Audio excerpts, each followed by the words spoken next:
Shri M Jayachandran, അങ്ങേക്ക് എന്താണ് തോന്നുന്നത്? LDF-ൽ തന്നെ കേരള കോൺഗ്രസ് മാണി വിഭാഗം ഉറച്ചു നിൽക്കാനാണോ സാധ്യത? ഇന്നത്തെ അദ്ദേഹത്തിന്റെ പ്രതികരണം, ആ പ്രതികരണത്തിൽ പറഞ്ഞ ഒരു കാര്യം, ഇന്നലെ കൂടി മന്ത്രി പി രാജീവ് വിളിച്ചു, ഈ ഭിന്നശേഷി സംവരണവുമായി ബന്ധപ്പെട്ട് അധ്യാപക നിയമനവുമായി ബന്ധപ്പെട്ടുള്ള പ്രശ്നങ്ങളിലൊക്കെ കുറച്ചുകൂടി ക്ലാരിറ്റി വരുത്താൻ മന്ത്രി ഇന്നലെ വിളിച്ചു എന്ന് പറയുമ്പോൾ, ഇന്നലെയുള്ള വിളി എന്ന് പറയുന്നത് പോകാതിരിക്കാനുള്ള ഒരു ഉറപ്പ് കൊടുക്കൽ കൂടിയാകുമല്ലോ. മാത്രമല്ല, ഇന്നത്തെ മന്ത്രിസഭായോഗത്തിലെ തീരുമാനം മാണിയുടെ സ്മാരകത്തിനുള്ള 25 സെന്റ് കവടിയാറിലാണ് കൊടുത്തിരിക്കുന്നത്, കണ്ണായ സ്ഥലത്താണ് കൊടുത്തിരിക്കുന്നത്. അപ്പോൾ ഇങ്ങനെ ഉള്ള വാഗ്ദാനങ്ങളും ഉറപ്പുകളും ഈ ഘട്ടത്തിൽ വരുമ്പോൾ ഒരു ചാഞ്ചാട്ടം ഉണ്ടായിരുന്നു എന്ന് തന്നെയല്ലേ മനസ്സിലാക്കേണ്ടത്?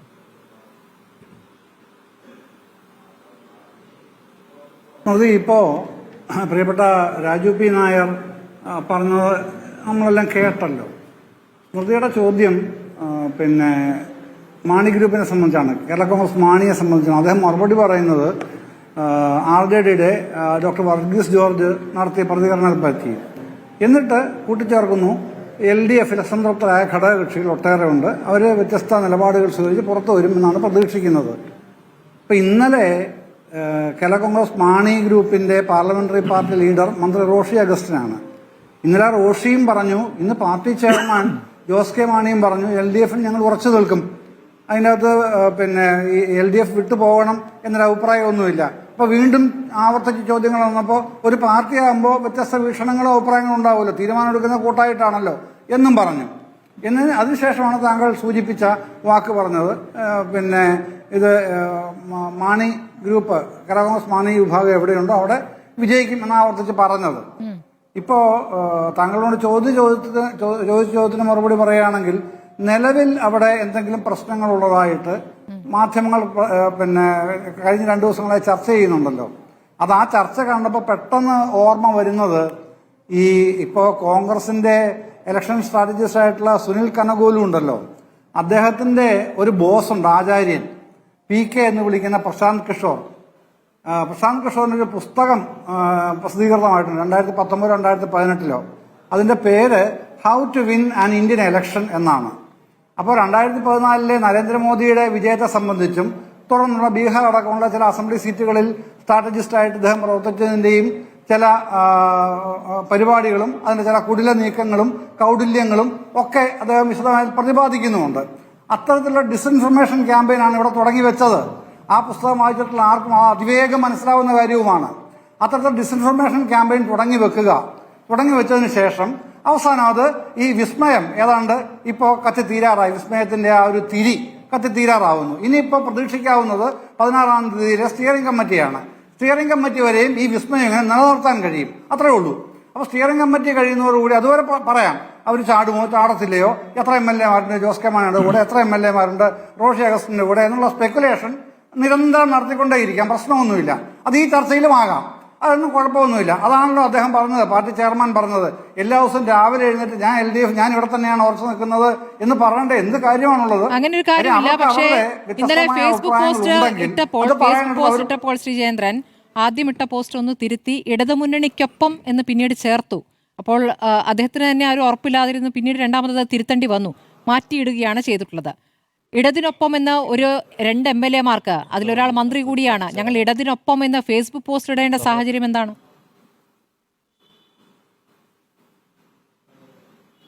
അല്ല, ഇടതിനൊപ്പം എന്ന ഒരു ഫേസ്ബുക്ക് പോസ്റ്റ് ഇട്ട ഏത് ഘട്ടത്തിലായിരുന്നു? ഒരു സമരത്തിന്റെ ഭാഗമായിട്ട് എഴുന്നേറ്റ് വന്നവരോട് ചോദിക്കുകയാണ്, നിങ്ങൾ ആ പാർട്ടി ആ മുന്നണിയിൽ തന്നെയാണോ, നിങ്ങൾ വിട്ടുപോകുന്നത് കേൾക്കുന്നല്ലോ എന്നുള്ള വാർത്തയാണ് അവരുടെ ചുറ്റുപാടും വന്ന് നിറയുന്നത്. സ്വാഭാവികമായി അവർ പ്രതികരിക്കില്ലേ? അവർക്കങ്ങനെ മാധ്യമങ്ങളെ വിളിച്ച് പറയേണ്ട കാര്യമില്ല എന്ന് നിശ്ചയിക്കുകയും സ്വന്തം നിലയ്ക്ക് സോഷ്യൽ മീഡിയയിൽ പ്രതികരിക്കാൻ തീരുമാനിക്കുകയും അത് ഭംഗിയായി നിർവഹിക്കുകയും ചെയ്തു എന്നുള്ളതാണ് ഞാൻ കാണുന്നത്. അവരങ്ങനെയാണ് ചെയ്തത്. അല്ലാതെ അവര് മറ്റേതെങ്കിലും രൂപത്തിൽ മാധ്യമങ്ങളുടെ ചോദ്യത്തിന് മറുപടിയായിട്ട് ഇതാ കിടക്കുന്നു, ഞങ്ങളുടെ അഭിപ്രായ വ്യത്യാസങ്ങൾ പിടിച്ചോളൂ. അതെ, റോഷി മന്ത്രി എന്നുള്ള നിലയ്ക്കും പാർലമെന്ററി പാർട്ടി ലീഡർ എന്നുള്ള നിലയ്ക്കും പ്രതികരിക്കാൻ ബാധ്യസ്ഥനാണ്. അതുകൊണ്ടാണ് റോഷി പ്രതികരിച്ചത്. ആ ബാധ്യതയുണ്ട് അദ്ദേഹത്തിന്. കാര്യം പാർട്ടി ചെയർമാൻ സ്ഥലത്തില്ല, കുടുംബസമേതം അദ്ദേഹം വിദേശത്താണ്. പാർലമെന്ററി പാർട്ടി ലീഡർ റോഷി അഗസ്റ്റിനാണ്. അപ്പോൾ എന്തിനായിരിക്കാം ഈ 14 മണിക്കൂറിലെ മന്ത്രിസഭാ യോഗത്തിൽ KM മാണിക്കൊരു സ്മാരകത്തിനുള്ള സ്ഥലം കൊടുക്കലും ഇന്നലെ മന്ത്രി പി രാജീവ് വിളിച്ച് ചില കാര്യങ്ങൾ ഉറപ്പു നൽകലുമൊക്കെ ഈ സമയത്ത് ചെയ്യുന്നത് എന്തുകൊണ്ടായിരിക്കാം? ഇതിലൊന്നും കഥയില്ലെങ്കിൽ ഇപ്പോൾ അത് വിളിച്ചൊന്നും ഒരു ഉറപ്പ് കൊടുക്കേണ്ട കാര്യമില്ലല്ലോ, അല്ല, കാരണം ഇവിടെ മന്ത്രി ഉറച്ചു രാജീവ് നിൽക്കുകയല്ലേ. അല്ല മന്ത്രി രാജീവ് എന്നുള്ളതല്ല, ഏത് മന്ത്രിയും ചില ഘട്ടങ്ങളിൽ മുഖ്യമന്ത്രി വരെയും അല്ലെങ്കിൽ മുഖ്യമന്ത്രിയുടെ ഓഫീസ് വഴി മുഖ്യമന്ത്രിയും പിന്നെ മന്ത്രിമാരോട് കമ്മ്യൂണിക്കേറ്റ് ചെയ്യാറുണ്ട്, പാർട്ടി ലീഡേഴ്സിനോട് കമ്മ്യൂണിക്കേറ്റ് ചെയ്യാറുണ്ട്. അത് ഭരണപരമായ ആ ഗവേണൻസിന്റെ ഭാഗമായിട്ട് ചെയ്തു പോരുന്നതല്ലേ. പിന്നെ താങ്കൾ പറഞ്ഞ മാണിക്ക് കൊടുത്ത സ്ഥലം അതുമാത്രമല്ലല്ലോ എന്താ ക്യാബിനറ്റ് മീറ്റിംഗ് തീരുമാനിച്ചത്. തലശ്ശേരിയിൽ കോടിയേരിക്ക് സ്മാരകം നിർമ്മിക്കാനായിട്ട് 1.5 ഏക്കറോളം കൊടുക്കാൻ തീരുമാനിച്ചില്ലേ? ശരി, നമ്മുടെ വിഷയവുമായി ചേർന്ന് നിൽക്കുന്ന കാര്യമാണല്ലോ പറയുക.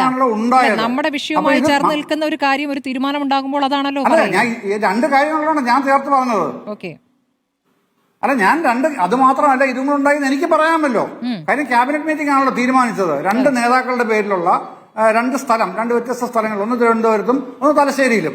കോടിയേരിക്ക് തലശ്ശേരിയും കെ എം മാണിക്ക് തിരുവനന്തപുരത്തും ആണ് ആ സ്ഥലം അനുവദിക്കാൻ തീരുമാനിച്ചത്. നിസ്സാര തുക പാട്ടമായിട്ട് ഈടാക്കിക്കൊണ്ട് 30 വർഷത്തേക്ക് കൊടുക്കാനാണ് തീരുമാനിച്ചത്.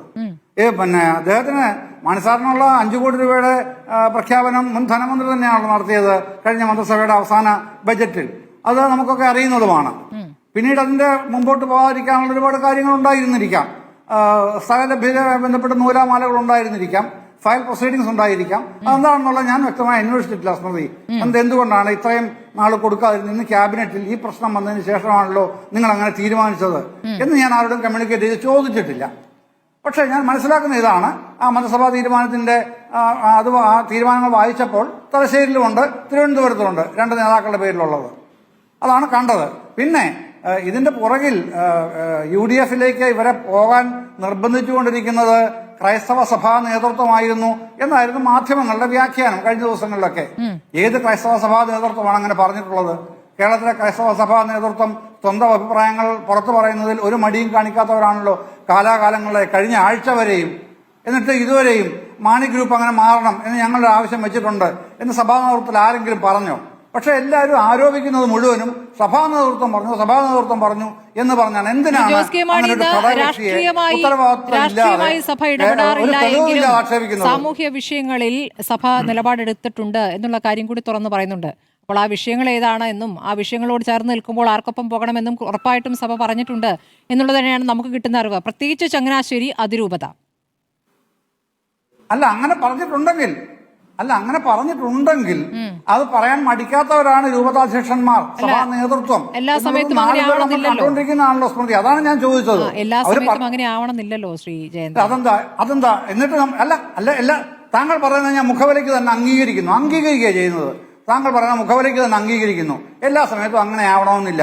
പിന്നെ എന്തടിസ്ഥാനത്തിലാണ് ഈ സഭാ നേതൃത്വത്തിന്റെ പ്രഷർ കൊണ്ടാണ് ജോസ് കെ മാണി ഇവിടുന്ന് വിട്ടുപോരാൻ പിന്നെ പരിശ്രമിക്കുന്നത് എന്നുള്ള വ്യാഖ്യാനം എന്തുകൊണ്ടാണ്?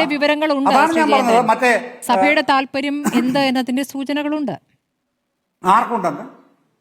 മാധ്യമങ്ങൾക്കുണ്ട്. അല്ല, എനിക്കും മറിച്ച സൂചനകൾ എനിക്കുമുണ്ട്.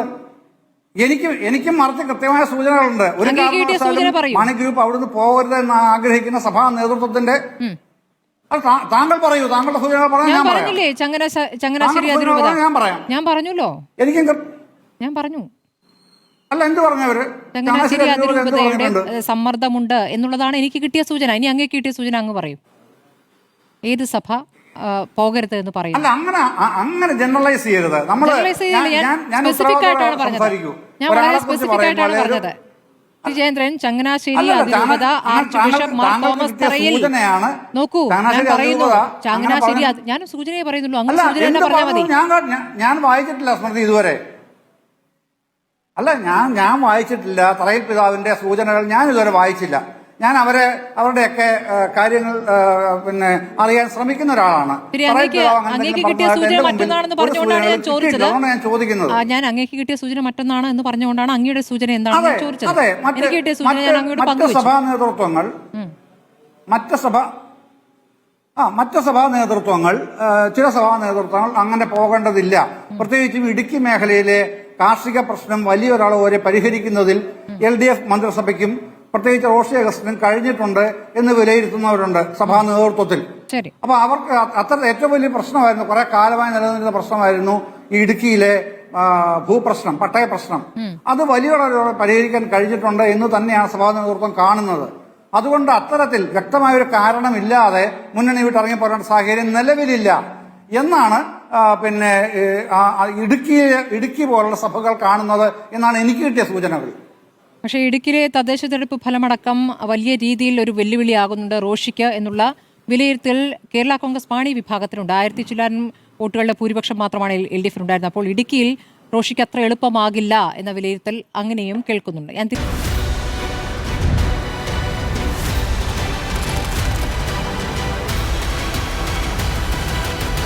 ഡിബേറ്റ് വിത്ത് സ്മൃതി പരുത്തിക്കാട്.